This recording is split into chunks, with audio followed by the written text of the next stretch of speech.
खुदावंद के हुजूर नया गीत गाओ, क्योंकि उसने अजीब काम किए हैं। उसके दाहिने हाथ और उसके मुकद्दस बाजू ने उसके लिए फतह हासिल की है।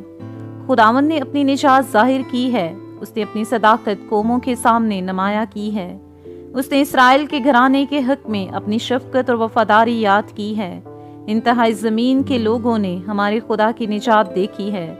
ए तमाम अहले ज़मीन, खुदावंद के हुजूर खुशी का नारा मारो, ललकारो और खुशी से गाओ और मदह सराय करो। खुदावंद की सिताइश सितार पर करो, सितार और सुरीली आवाज से, नरसिंगे और किरना की आवाज से बादशाह यानी खुदावंद के हुजूर खुशी का नारा मारो। समंदर और उसकी मामूरी शोर मचाएं और जहान और उसके बाशिंदे सैलाब तालियां बजाएं। पहाड़ियां मिलकर खुशी से गाएं खुदावंद के हुजूर, क्योंकि वो जमीन की अदालत करने आ रहा है। वो सदाकत से जहान की और रास्ती से कौमों की अदालत करेगा।